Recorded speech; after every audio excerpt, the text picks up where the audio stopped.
Welcome back everyone. Welcome to civil services study. 47 test अभी तक complete हो गए थे अपने यूपीएससी सिविल सर्विसेज प्रीलिम्स के लिए। 2021 के लिए टेस्ट सीरीज चल रही है और यह है टेस्ट नंबर 48। इस पूरी की पूरी टेस्ट सीरीज़ की प्लेलिस्ट बना रखी है, वहाँ पर आप टेस्ट नंबर 1 से लेकर 48 तक पहुँच सकते हो। चलिए लगाते हैं कुछ इंपॉर्टेंट करंट अफेयर्स के प्रश्न। 4 से 5 सेकंड का टाइम मिलेगा एक प्रश्न को पढ़ने के बाद अपना भी सोचना कि आंसर क्या होगा।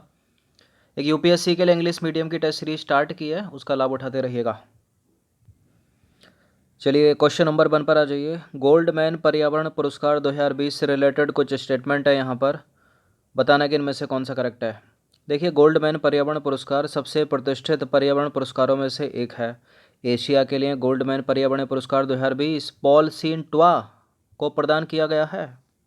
बताइए, गोल्डमैन पर्यावरण पुरस्कार करेक्ट है। पहला स्टेटमेंट सबसे प्रतिष्ठित पर्यावरण पुरस्कारों में से एक है। और एशिया के लिए किसको मिला 2020 का गोल्डमैन पर्यावरण पुरस्कार? पॉल सीन ट्वा को। तो दोनों के दोनों करेक्ट हैं, सी है इसका आंसर। यह है पॉल सीन ट्वा। तो देखिए, गोल्डमैन पर्यावरण पुरस्कार सबसे प्रतिष्ठित पर्यावरण पुरस्कारों में से एक है, जो जमीनी स्तर के पर्यावरण कार्यकर्ताओं को दुनिया के 6 भौगोलिक क्षेत्रों में से प्रत्येक, अफ्रीका में, एशिया में, यूरोप, उत्तरी अमेरिका के लिए भी, दक्षिण और मध्य अमेरिका के लिए भी, द्वीप समूहों में भी और द्वीप राष्ट्रों में सालाना प्रदान किया जाता है। भारत एशिया के अंदर है, तो एशिया का किसको मिला है? पॉल सीन ट्वा को। इम्पोर्टेंट है, इससे अलग से पूछने की संभावना 0.1% से भी कम है, ठीक है, इसलिए एशिया वाला याद रखना आपको। देखिए, international union for conservation of nature यानी IUCN एशिया क्षेत्रीय कार्यालय ने पॉल सीन ट्वा को एशिया के लिए गोल्डमैन पर्यावरण पुरस्कार 2020 से सम्मानित किया है। इंपॉर्टेंट है, पॉल सीन ट्वा। क्वेश्चन नंबर 2 पर आ जाइए। व्यापार एवं विकास पर संयुक्त राष्ट्र सम्मेलन यानी अंकटाड से रिलेटेड कुछ स्टेटमेंट है यहाँ पर।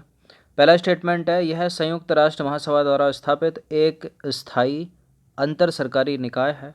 प्रौद्योगिकी एवं नवाचार रिपोर्ट अंकटाड द्वारा प्रकाशित की जाती है।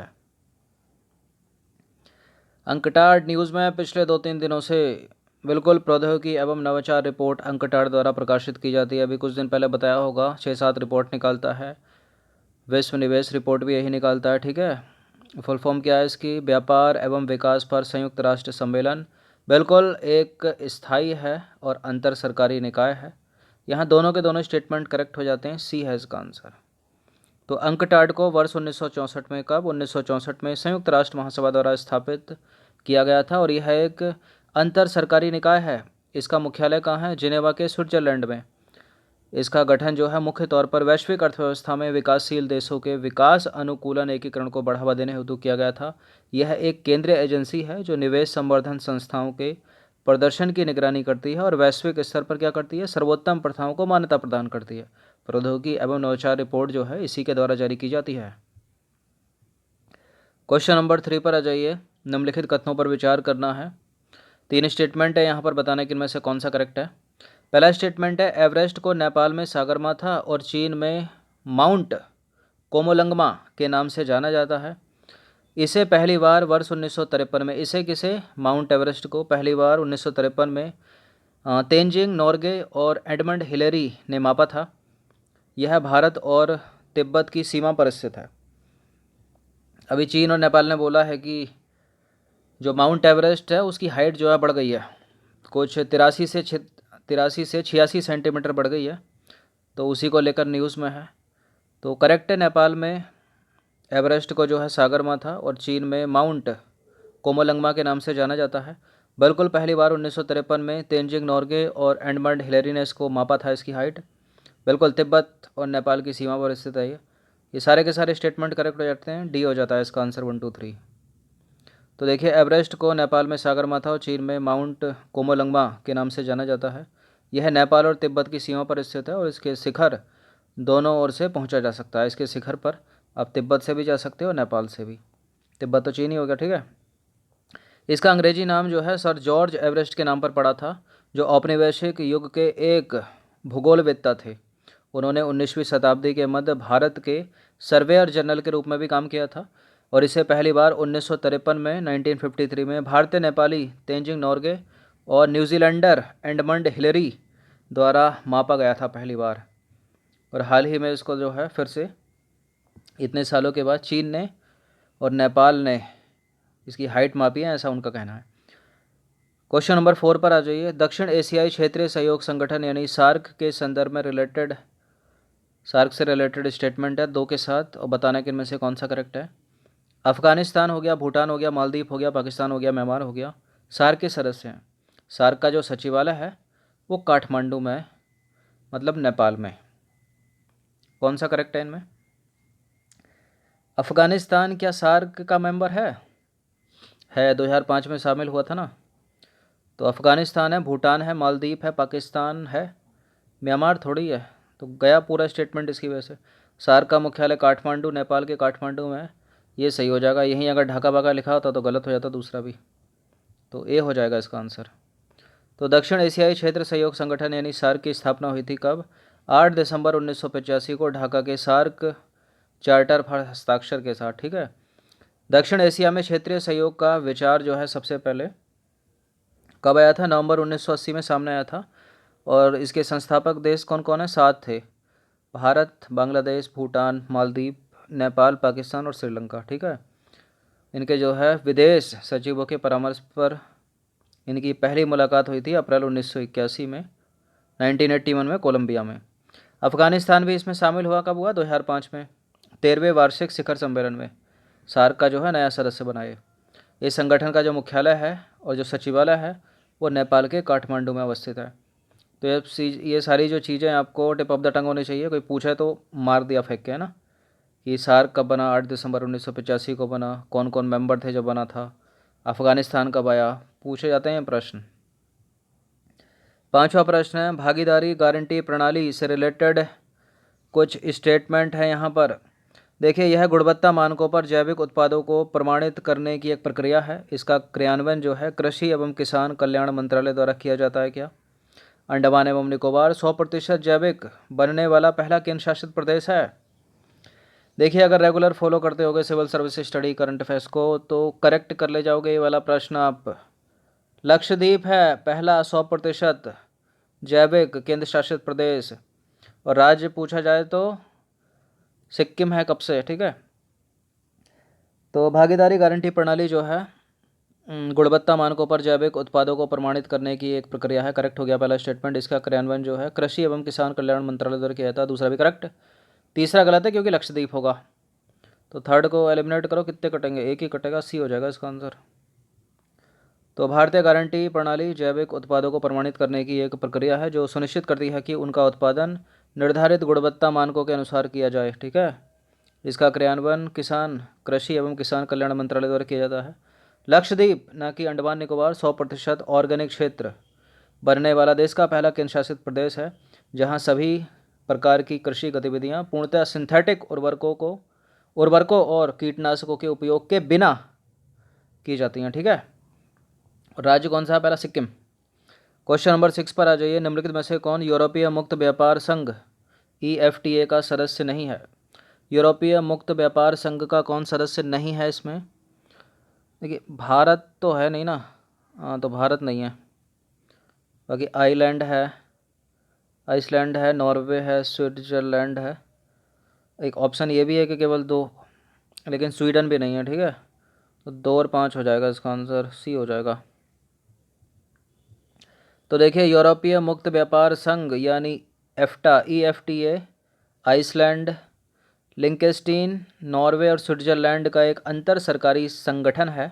आइसलैंड का, नॉर्वे का 2 हो गए, स्विट्जरलैंड 3 हो गया, और लिंकेस्टीन हो गया 4। भारत और स्वीडन यूरोपीय मुक्त व्यापार संघ के सदस्य नहीं हैं। देखिए, इंग्लिश मीडियम के लिए जो है UPSC सिविल सर्विसेज की टेस्ट सीरीज स्टार्ट कर दी गई है। इंदर सिंह सर पढ़ा रहे हैं। ठीक है। 5 टेस्ट उसके कंप्लीट हो गए हैं, 2 ज्योग्राफी के मिले आज। हिंदी मीडियम वाले भी एक बार तो रिवीजन कर ही सकते हैं ना, कुछ नया पढ़ने सीखने को मिलेगा। चलिए अगले प्रश्न पर फोकस करते हैं। तो क्वेश्चन नंबर 7 पर आ जाइए। जनसंख्या और विकास में भागीदारी PPD के संदर्भ में निम्नलिखित कथनों पर विचार करना है। देखिए, इस पहल का उद्देश्य है, किस पहल का? जनसंख्या और विकास में भागीदारी का। तो जनसंख्या और विकास में भागीदारी पहल का उद्देश्य है प्रजनन, स्वास्थ्य, जनसंख्या और विकास के क्षेत्र में दक्षिण दक्षिण सहयोग का विस्तार और सुधार करना। जनसंख्या और विकास में भागीदारी को वर्ष 1994 में जनसंख्या और विकास पर अंतर्राष्ट्रीय सम्मेलन ICPD में लॉन्च किया गया था। ठीक है। जनसंख्या और विकास में भागीदारी का सचिवालय मुंबई, महाराष्ट्र में स्थित है। कौन सा स्टेटमेंट सही है इसमें? देखिए, पहला वाला भी करेक्ट है, दूसरा वाला भी करेक्ट है, लेकिन जनसंख्या और विकास में भागीदारी से रिलेटेड ये जो तीसरा वाला स्टेटमेंट है कि इसका सचिवालय मुंबई, महाराष्ट्र में है, ये गलत है। ठीक है, तो पहला और दूसरा इसका आंसर हो जाएगा क्या? Option number C. ठीक है, तो जो थर्ड वाला स्टेटमेंट हो जाएगा वो हो जाएगा गलत, क्योंकि जो इसका मुख्यालय है वो है बांग्लादेश में। ठीक है,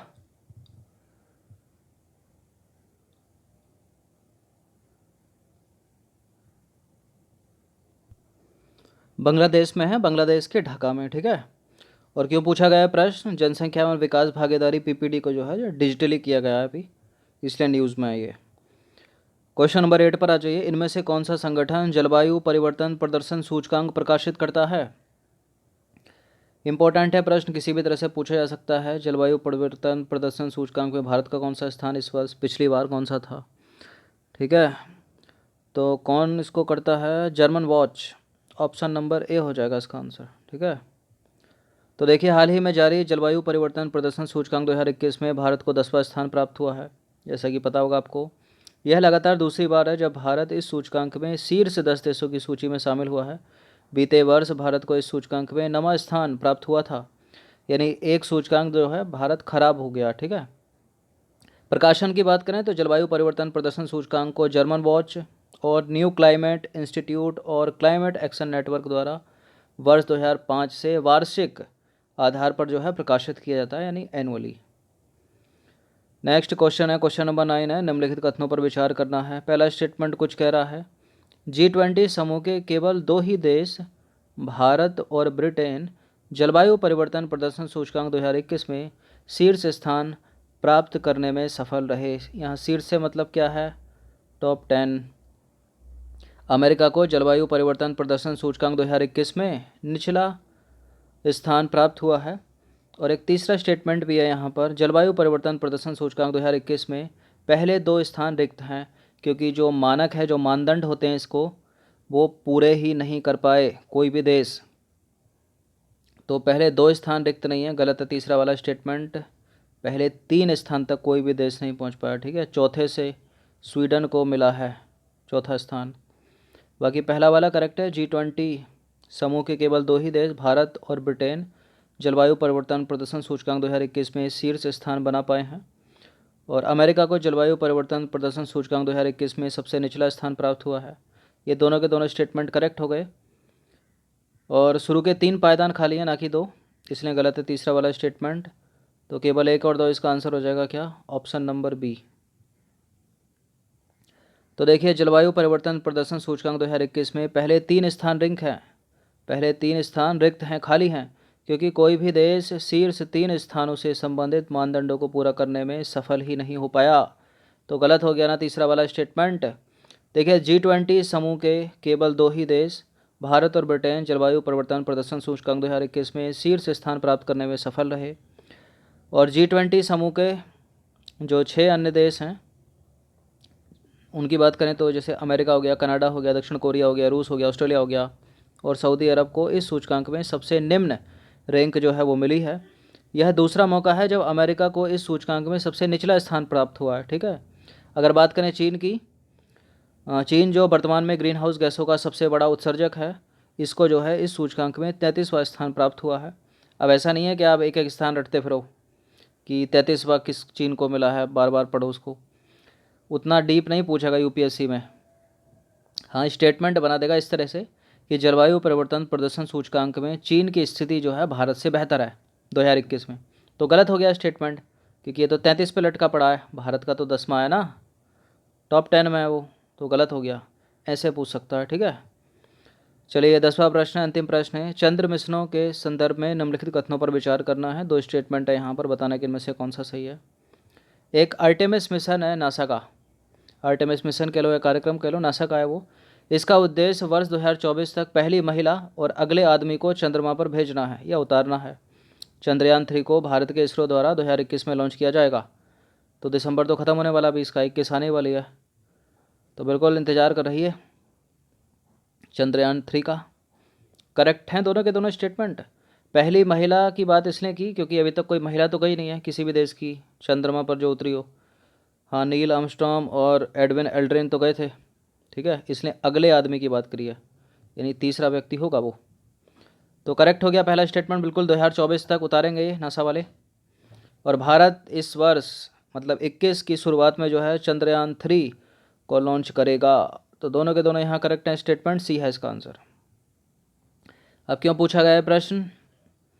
क्योंकि हाल ही में इजराइल ने वर्ष 2024 में चंद्रमा पर एक मानव रहित यान, मानव रहित मतलब उसमें मानव नहीं होगा, केवल यान ही यान जाएगा, उतारने के उद्देश्य से जो है वेरसेट 2 परियोजना शुरू की है। इससे पहले इजराइल का जो है वेरसीट प्रोब चंद्रमा पर लैंडिंग करते समय दुर्घटनाग्रस्त हो गया था, इसलिए अब उन्होंने फिर से मन बनाया है और पूछा है, मतलब पूछा तो प्रश्न बन गया ना, मतलब 2024 तक जो है फिर से उन्होंने मन बनाया कि हम दोबारा लॉन्च करेंगे 24 तक। ठीक है, अब इन्होंने तो मन बना लिया, लेकिन अगर यूपीएससी ने पढ़ लिया इस टॉपिक को तो प्रश्न या तो इजराइल से उठा लेगी या फिर सोचेगी कि हाँ भाई इंडिया ने क्या किया इससे रिलेटेड। तो चंद्रयान 1 गया सफल, 2 गया विफल हो गया, तो पता ही नहीं चला हुआ क्या।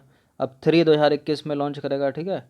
और भारत का मित्र है ये, यूएसए मित्र ही है ना, उसने क्या किया है, तो इससे मिला जुला के प्रश्न कर लेती है, ठीक है, या तो इससे बना ले, इससे बना ले, इससे बना ले। तो बात करें आर्टेमिस मिशन की, तो देखिए national aeronautics and space administration NASA एक क्रू स्पेस प्रोग्राम है इसका, ये आर्टेमिस। और इसका उद्देश्य क्या है, इसका लक्ष्य है 2024 तक विशेष रूप से चंद्रमा के दक्षिणी ध्रुव में पहली महिला और अगले आदमी को उतारना है, ठीक है, उसकी सतह पर लैंड कराना है।